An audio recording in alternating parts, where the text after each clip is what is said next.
Yes, Lord, how great thou art. Father, we cannot find enough words to express our love, our gratitude. Thank you, Father. Thank you. How great, how awesome, how mighty, how wonderful you are.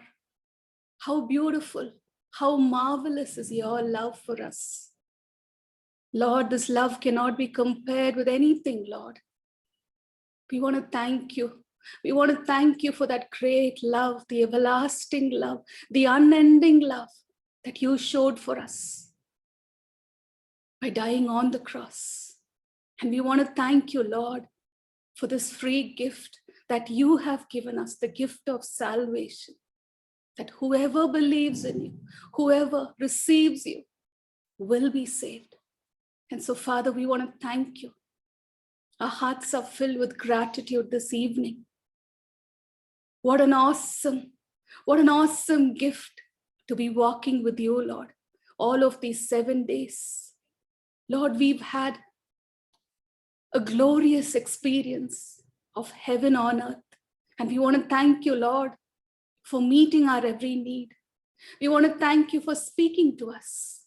We want to thank you, Lord, for healing us.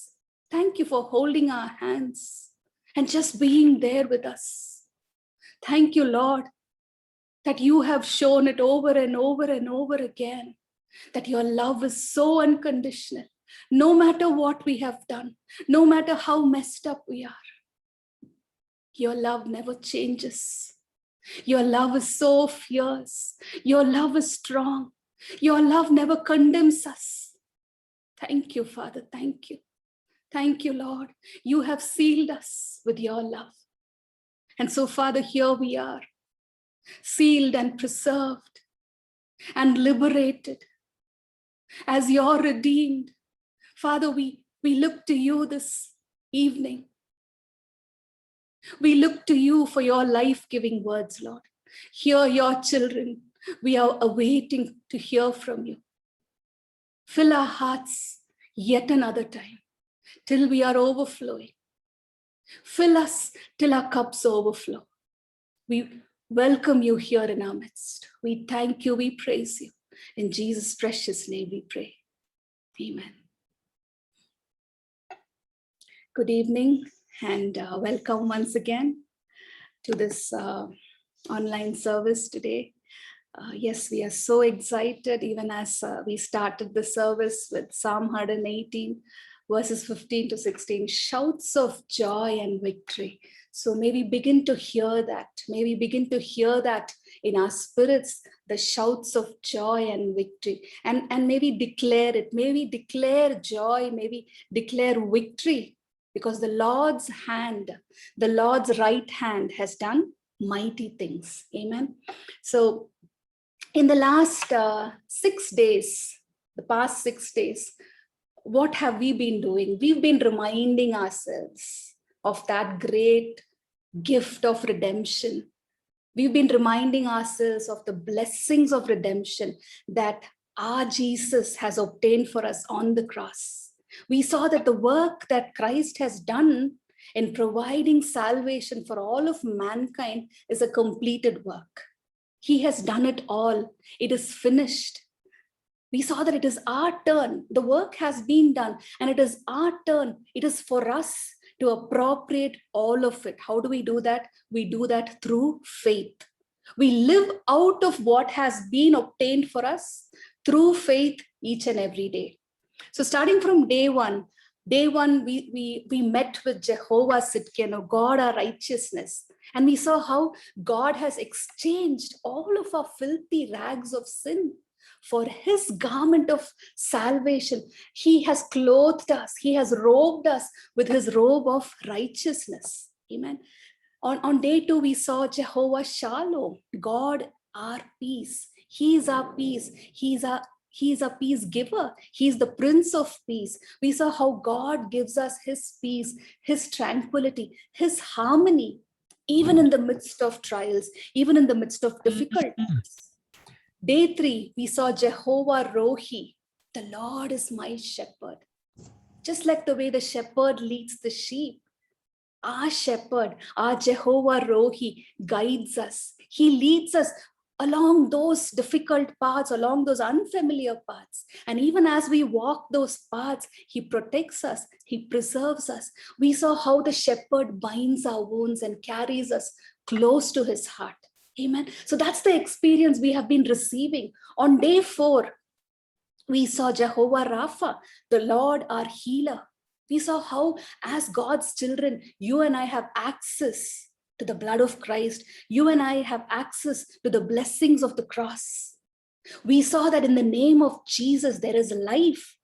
We saw that God's Spirit gives life to our mortal bodies. On day 5, we saw Jehovah Jireh. The Lord is our provider. We saw that Jesus is the greatest provision that God the Father has provided for us.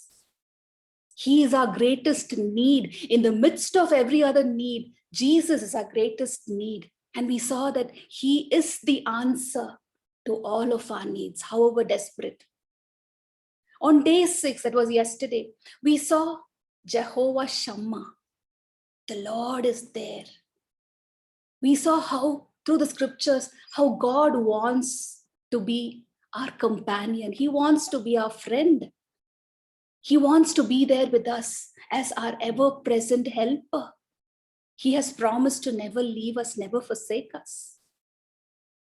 Today is day 7. Today is our final day. Today we are meeting with Jehovah Nissi. The Lord is our banner. Now we read about this name in the Bible in Exodus 17. It talks about the first battle that Israel encounters after they leave Egypt. So you see this group of Israelites, they're traveling in the desert, and they come to a place called Rephidim, where they are being attacked by a group of people called the Amalekites. So there's a war between the Israelites and their enemy, the Amalekites. So as we read through the whole chapter, we find that God gives the Israelites supernatural victory against the Amalekites. We read that in verse 15, Exodus 17, verse 15. Then Moses built an altar and called it, "The Lord is my banner."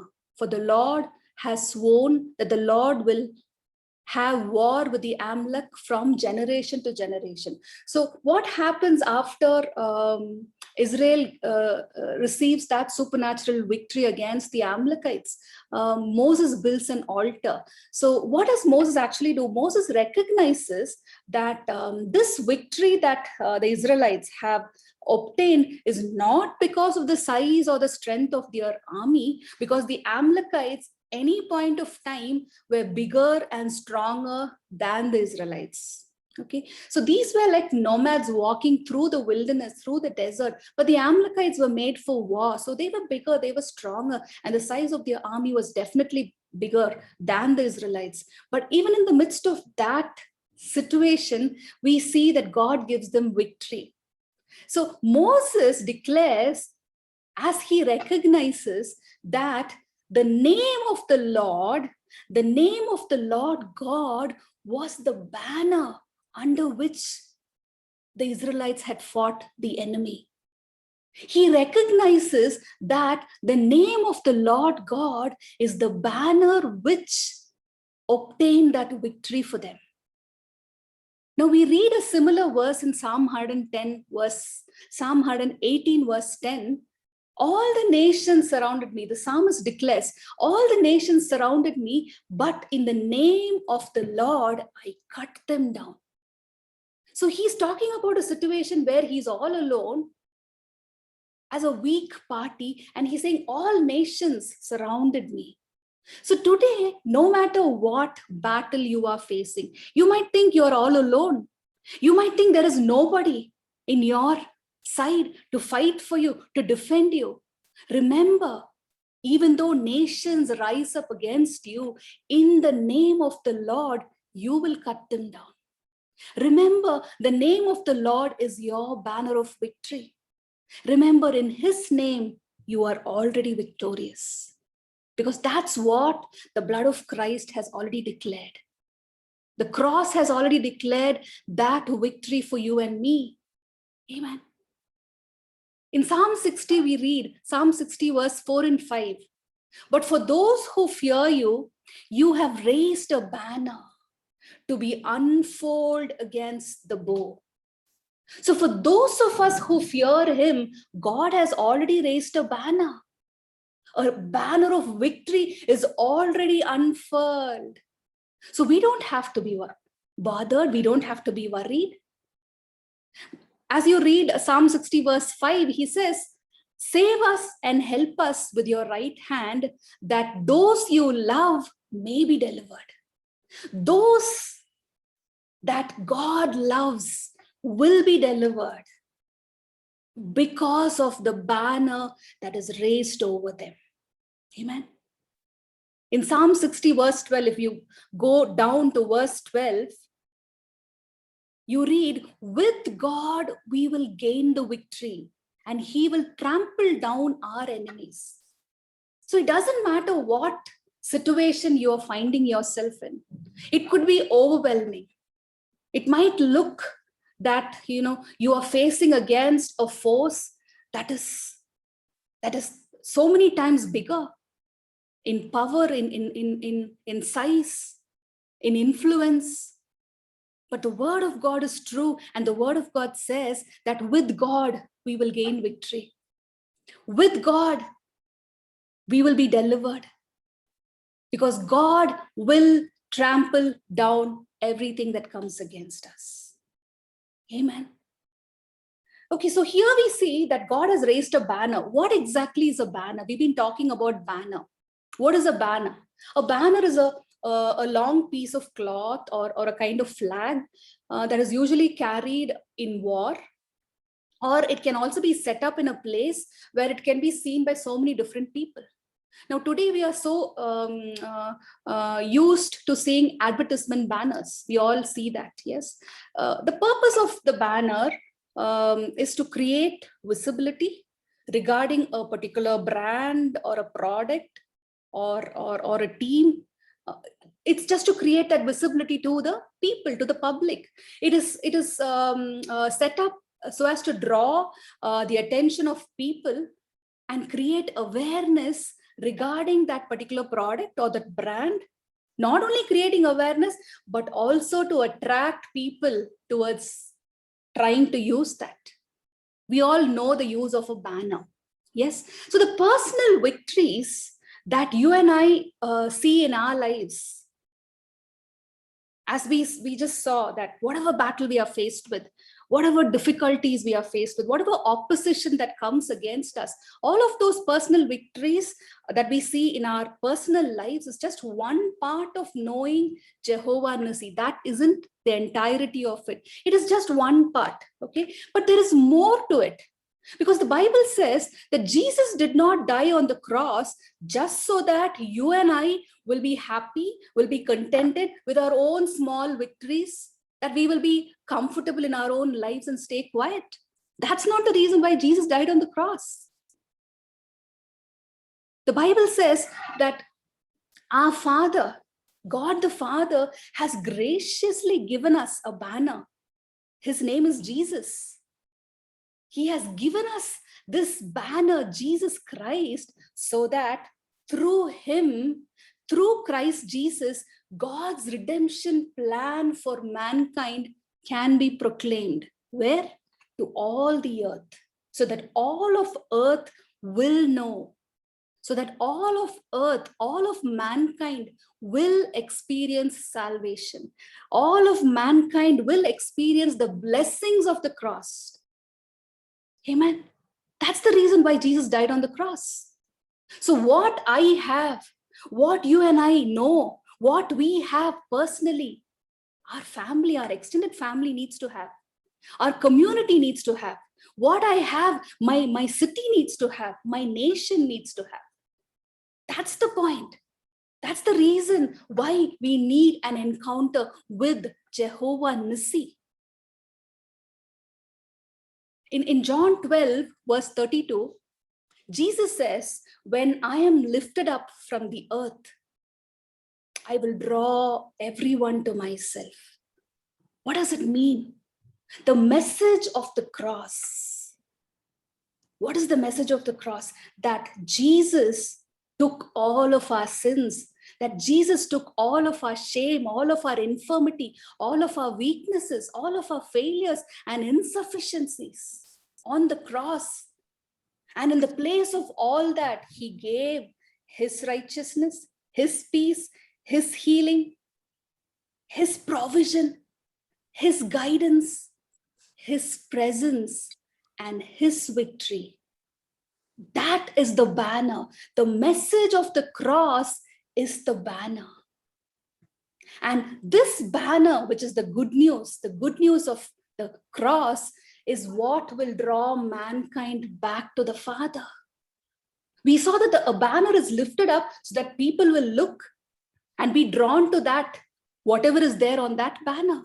Now, today we have the message of the cross. That's the banner. That's the good news.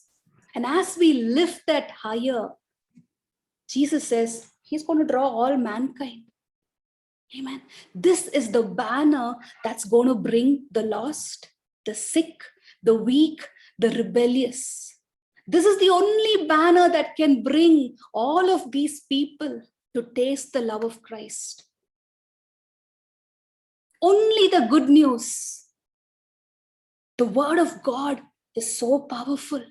The message of the cross is so powerful that it is going to bring the lost, the sick, the weak, the lame, the rebellious back to the Father to taste the love of the Father.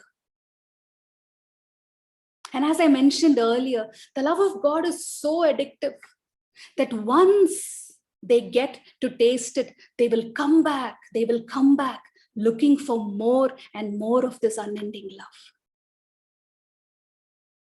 The truth is that this banner was prepared 2000 years back. And we all know that. Now, going back to Exodus 17, in Exodus 17, we see that Joshua and his men are fighting the army. Moses is on top of the hill with his hands raised up to heaven. And there are two other characters there, Aaron and Hur. They are given the responsibility of supporting Moses' hands whenever his hands grew tired. Let's read that passage for our understanding. Exodus 17, verses 10 to 13. So Joshua fought the Amalekites as Moses had ordered, and Moses, Aaron, and Hur went to the top of the hill. As long as Moses held up his hands, the Israelites were winning. But whenever he lowered his hands, the Amalekites were winning. When Moses' hands grew tired, they took a stone and put it under him, and he sat on it. Aaron and Hur held his hands up, one on one side, one on the other, so that his hands remained steady till sunset. So Joshua overcame the Amalekite army with the sword. So what you see here is a teamwork. The responsibility of winning this battle against the Amalekites was entrusted into the hands of Joshua, Moses, Aaron, and Hur. And each one of them had to do their part. As we see, each one of them executed their role in perfection, and God gave them victory. Their job was just to make sure that they execute that which is entrusted in their hands. But the victory comes from God. Yes? So today, this banner, as I had mentioned earlier, the banner, which is the message of the cross, the good news, it has been entrusted in all of our hands. All of us here, we are in this team together. All of us have a role to play. But as we see in Exodus 17, Moses couldn't do what Joshua was doing, and Joshua couldn't do what Moses was doing. Aaron and Hur couldn't do what Moses was doing. So today it is the same with your role and my role in the kingdom of God.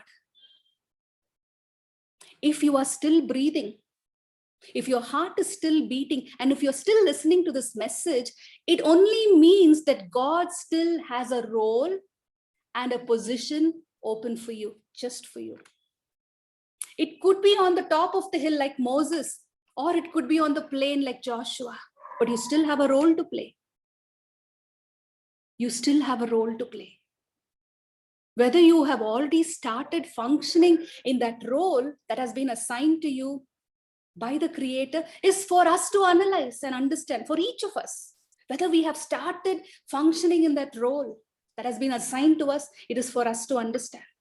Because the Bible says that in 1 Corinthians 3:9, we are co-workers in God's service. I want you to open your Bible and underline that verse. 1 Corinthians 3:9. For we are co-workers in God's service. The Bible never said that only those who preach, only those who evangelize or have a ministry of their own are in God's service. The Bible never said that. Jesus never mentioned that only those who preach, evangelize, or have a church are in God's service. Instead, this is what we read in the Bible. Let's turn our Bibles to Ephesians 2:10. I want you to underline that verse as well, Ephesians 2, verse 10. For we are God's handiwork, created in Christ Jesus to do good works which God prepared in advance for us to do. I want to read that again. And I want each one of you to read that for yourself. For we are, in the place where you have we are, put your name there. Say, for Ramya is God's handiwork, created in Christ Jesus to do good works, which God prepared in advance for her to do. Put your own name. I remember this was one of the very first messages I preached way back in the year 2006. This was the first message I preached. And I know what God spoke to me through that.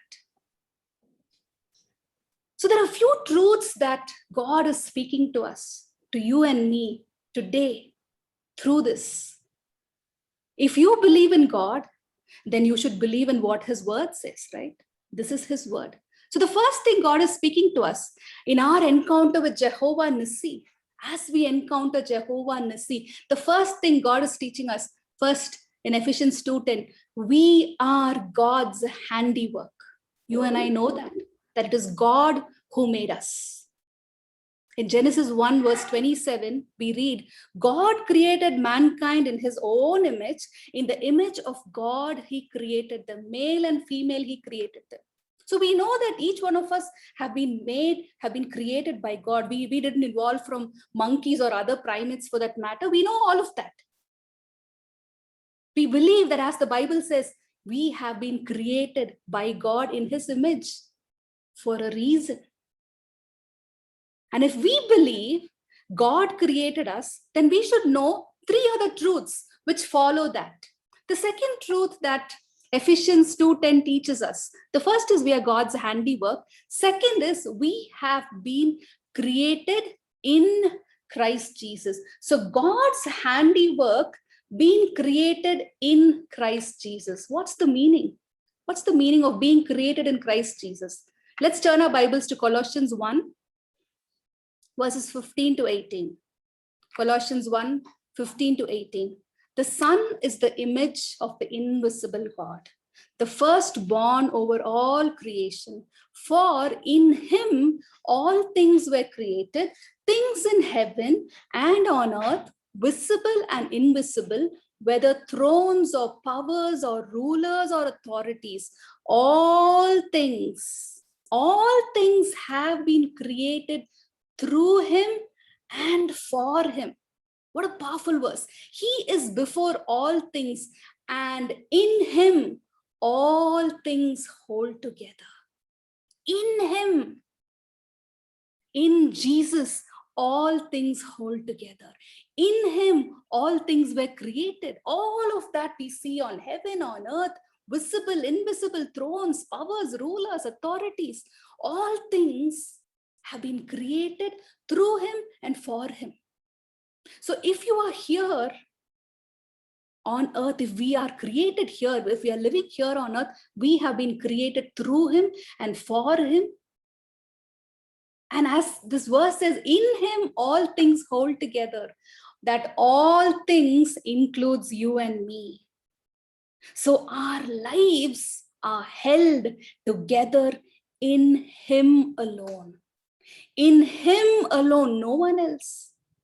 Your life and my life are held together in him, in Jesus alone, in Christ Jesus alone.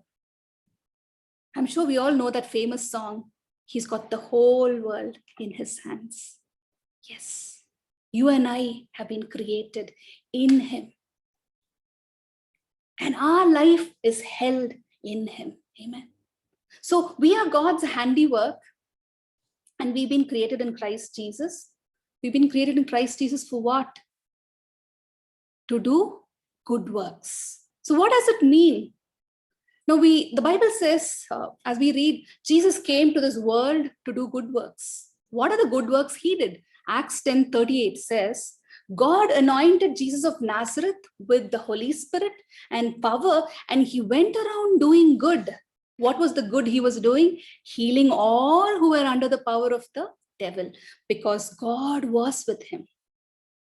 Now, as we turn our Bibles to Luke 4:18 to 19, Luke 4:18 to 19, here we see the testimony of Jesus. He's telling the reason why he came to the world. He's declaring his mission. He's saying, the Spirit of the Lord is upon me because he has anointed me for what? To proclaim good news to the poor. He has sent me to proclaim freedom for the prisoners, recovery of sight to the blind, to set the oppressed free, to proclaim the year of the Lord's favor. So here we see a mention of the mission of Jesus. In Matthew 20, verse 28, we read, the Son of Man did not come to be served, but to serve and to give his life as a ransom. So Jesus knew why he was here on earth. Jesus came to the earth to fulfill a mission. He was here on a mission and he fulfilled that mission. Similarly, you and I have a mission here on earth. Like Jesus, we've been sent to fulfill that. My mission may not be the same as yours. Yours is not the same as your neighbor's. In fact, Aaron and Hur could not do what Joshua was doing. So each of us have a separate mission. And it is for each one of us to fulfill that mission. Jesus came to fulfill his mission. He fulfilled his mission and he went back to the Father. So this encounter with Jehovah Nissi teaches us that we have been created by God. We are God's handiwork. Secondly, we have been created in Christ Jesus. Third, we've been created to do good works. And fourthly, it says these good works have been created by God or prepared by God in advance. Works which God has prepared in advance for us to do. God did not just stumble with something after you became 30 years old. No. God had this plan in mind even before you were born. Because if we read about Jeremiah, God says, I have chosen you. I have called you by name while you were in your mother's womb. So God knows exactly. God knows the mission for which you and I are here. In fact, God's plan of salvation for mankind through Jesus was in place even before the foundations were laid. We read about that in 1 Peter 1:20. This is about Jesus' mission. It says he was chosen before creation of the world, but was revealed in these times for your sake. So Christ Jesus was chosen to be the Lamb that was slain even before the creation of the world. Amen. So in the same way, as the Bible says, our mission in this world has been predestined. It has already been designed. We cannot hide from it. We cannot run away from it. In Ephesians 1:4, we read, for he chose us in him. God has chosen us. It doesn't matter if people have not chosen us. God has already chosen us in Christ before the creation of the world. What does it matter if people reject you? You have a mission and you continue doing your mission.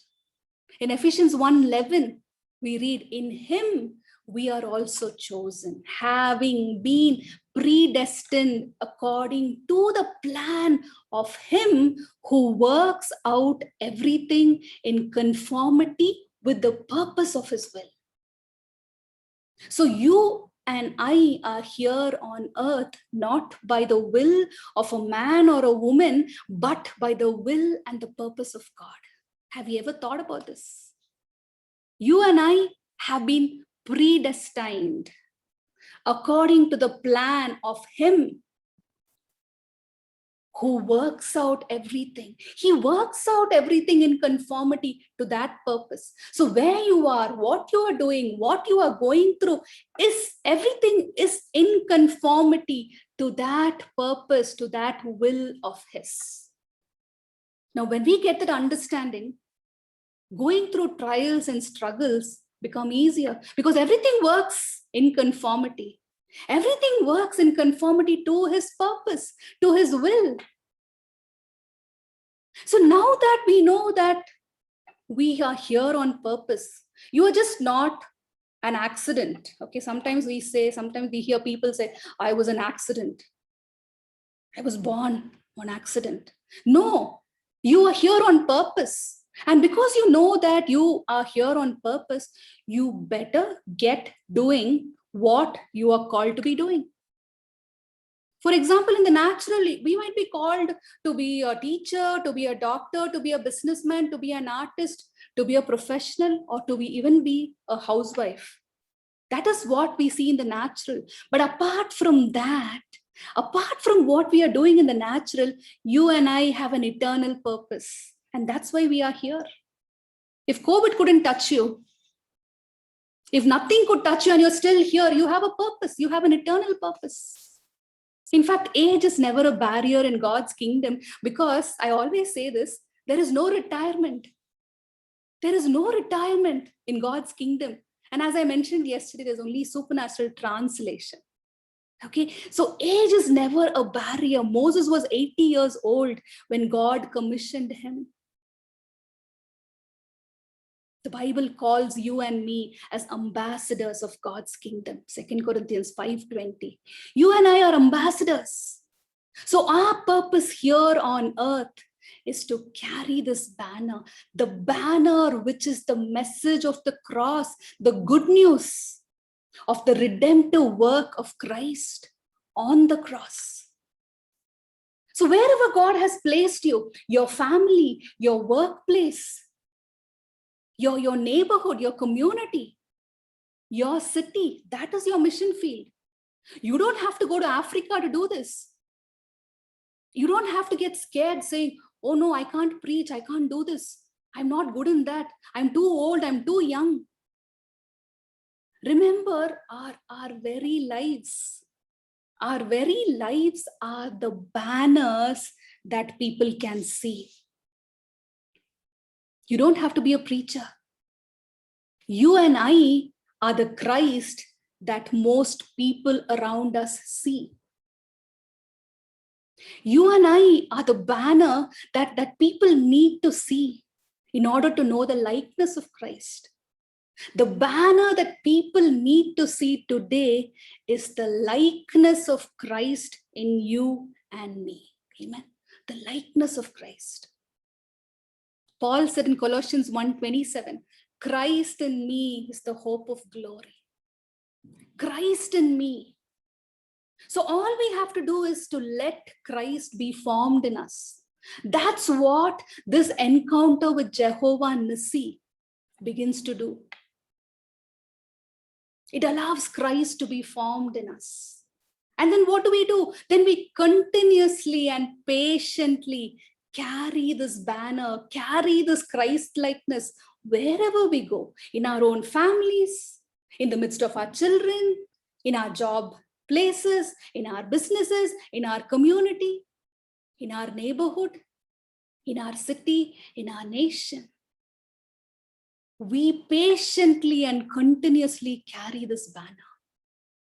We should never grow weary of carrying this banner. Sometimes we might tend to say, I'm standing in this place where no one will even stop to see this banner. The same God or the same Bible that calls you and me as his ambassador says in 2 Corinthians 2:15, for we are to God the fragrance of Christ. We are to God the fragrance of Christ. Fragrance need not advertise itself. People will automatically know about its presence. So the world around us will know that there is this banner which reflects Christ likeness. Now, as we look around us, the world around us, we see so many brokenness. People around us are broken in so many ways. They need to know that there is a Savior who has come to love, who has come to save, to heal, to deliver, to redeem. How will they know if we don't lift up our banners? How will they come to receive of this free gift if they are not aware of it, if they do not know about it? You and I are the gospel that some people will be able to read. We might be the only gospel that some people can read. Did you think about that? I read a book in which Billy Graham says in his message, he says, we are the Bibles that the world is reading. We are the creeds the world is needing. We are the sermons the world is heeding. So we are the Bibles today. We are the Bibles that the world is reading. Paul talks about in 2 Corinthians 3:2. You are living epistles. You are the living epistles known and read by everyone. So now that you know that you are the living epistle, you are the banner, what are we going to do? What are we going to do? To the one who has given us his all, to the one who never held back anything, what are we going to give him in return? He doesn't want our money. He doesn't want our offerings. So what else can we give him? There's one of my very favorite verses in Psalm 116. Psalm 116 verses 12 to 14. The psalmist declares, what shall I return to the Lord for all his goodness to me? I will lift up the cup of salvation and I will call on the name of the Lord. He goes on to say, I will fulfill my vows to the Lord in the presence of all people. So this is what we can do. What can we return to the Lord for all of his goodness, for all of his love?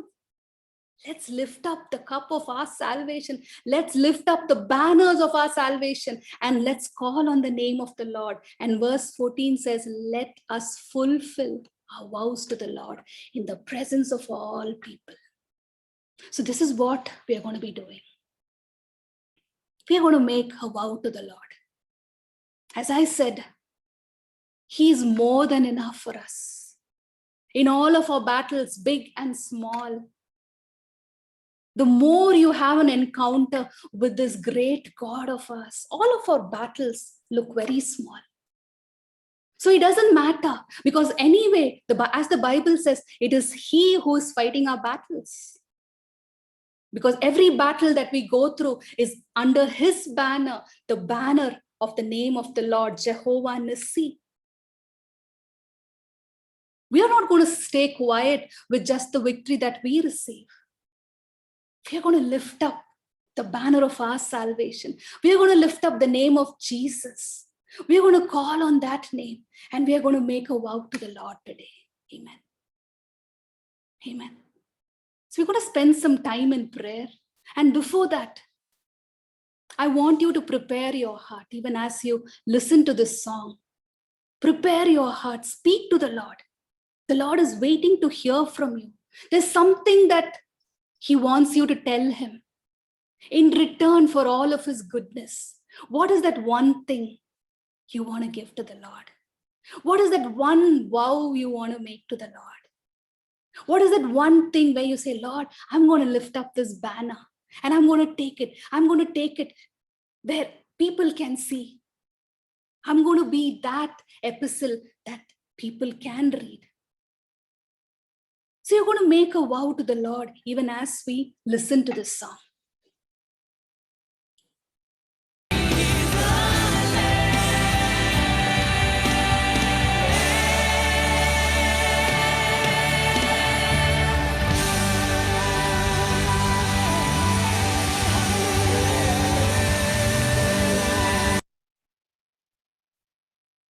Amen. Amen. Our Jehovah Nissi, He gives strength to the weak, power to the weary. If you are here and if you are in need of strength, if you are weary, if you feel tired, you feel the battle is too long and you just cannot go on, He is here today. Our Jehovah Nissi is here today. We are going to receive His strength, because when He strengthens us, we become like the eagles. We will soar like the eagles with wings. So if you are here and if you need that strength, if you are feeling weary in your spirit, I want you to switch on your videos and receive right now. It's an act of faith that we are doing. The God who gives strength to the weary. He increases power and might. Strength comes from Him. Might comes from Him. And this evening, He says, come unto me, they that labor and are heavily laden, and I will give you rest. So even as your heart aches, even as you feel the weight of the burden weighing you down, even as you feel the heat of the battle that you find yourself surrounded in, the presence of the Lord is here. Jehovah Nissi, He is here to touch you. Receive that strength. He is your victory. Lord, I He receive is your banner of victory. Lord, I thank His you. strength will make you whole. In the midst of weakness, He says, my strength will be made perfect in all of your weaknesses. So today, receive from the Lord. Receive in faith. Receive in faith. You are not going to give up, because your labor is not in vain. Amen. Amen. Your labor is not in vain. He who has called you is faithful, and He will fulfill what He has called you to do. So let's receive from Him. Let's receive from Jehovah Nissi a fresh touch, a fresh anointing, a fresh infilling. You would have been running and you are tired. He says, they that wait upon the Lord will run and not be weary, will walk and not be faint. So today, receive that fresh infilling. Thank you, Jesus. Thank you, Lord. Strength, inner strength, joy, peace. Yes, Master. Thank you. Thank you. Receive it. Receive it. Thank you, Lord. Thank you. He's anointing you afresh so that you will continue on your mission, this pursuit. Wherever God has placed you, God is going to make you a mighty instrument, a banner where people are going to see who Christ is through you. So just don't give up. Don't give up. Even as the word of God says, your labor in the Lord will not be in vain. So even as the Bible says, let's ask the Lord to clothe us with his armor. Clothe us with his armor. Wherever Jesus went, he was clothed with the armor of the Lord. And today we need his protection. We need his protection in the midst of every spiritual battle that we find ourselves in. The helmet of salvation, the belt of truth, the breastplate of righteousness, the shield of faith, the sword of the Spirit. Let's take it on and let's move on, because we belong to the army of the Lord. And today he's commissioning us, he's recommissioning us. Let's receive this. Let's hear loudly this calling that he's giving us. Let's make a commitment to our God. Yes, Lord. Thank you, That Jesus. come what may, we will fulfill that mandate, Lord, we will- that great commission that he has given us. Yes, He's waiting on you and me. yes. He has entrusted certain responsibilities in your hands and my hands. It is enough that we have wasted time. Now it's time to get on in fulfilling our roles. What Moses could do on the mountain, he did. What Joshua had to do in the valley, he did. What Aaron and Hur had to do, they did. As the word of God says, we are co-workers with him. We are his co-workers. So we need to get this work done. He's waiting on us. So today, let's ask the Lord to fill us, to stir us up with a new passion, with a new desire. Let him be our all in all. Let's leave aside all those trivial things, all those things that is of the flesh. And let's walk as his children, as his army. Because all that we need to hear is what Matthew 25 says, well done, good and faithful servant. You have been faithful with less. I will put you in charge of more. Come and share in the master's happiness. Isn't that what we want to hear from him when we meet him face to face? We want to make him glad. To the one who has given us all, what is it that we are going to give him today? Let's offer ourselves, even as David said, let's lift up our banners and let's call on the name of the Lord. Amen. Amen. Thank you, Lord. Thank you. Thank you, Holy Spirit. Thank you for filling your children. Thank you for reigniting us. Thank you for stirring up the gifts and the callings. God is stirring up those dormant gifts, those gifts that has been given to us. Those are the tools that God has given us to fulfill our mandate. God is stirring us up, stirring up the gifts of the Holy Spirit. Receive it. Receive it in the name of Jesus. Thank you, Lord. Thank you. Thank you for touching us. Receive. The hand of the Lord is upon each one of you. Receive that strength. Receive physical strength right now. Thank you, Lord. There is someone here, you have pain in your wrist area. You have pain and weakness in your hand, especially in your wrist area. And God is touching you today. Receive that healing. Thank you, Jesus. Thank you. Thank you, Holy Spirit, for touching us. God is healing arthritis conditions.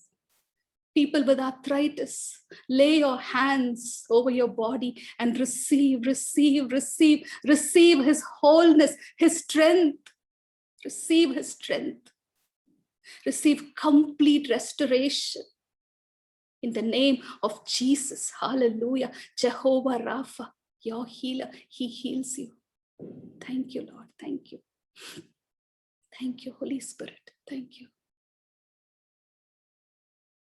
We receive your touch in our bodies, in our minds, in our spirits, Lord. Thank you for touching us. God is touching somebody with skin condition, psoriasis. Receive your healing. You've been struggling with this for many years, and today God is setting you free. If it is somebody in your family, receive that healing. Speak it forth. Speak it forth for those people who need it today. Allergy conditions, breathing disorders, God is healing right now in the name of Jesus. Praise you, Father. Thank you, Lord. Thank you for touching us. Thank you for touching your people. We receive it. We receive your healing. We receive your wholeness. In Jesus' precious name, we pray. Thank you, Lord.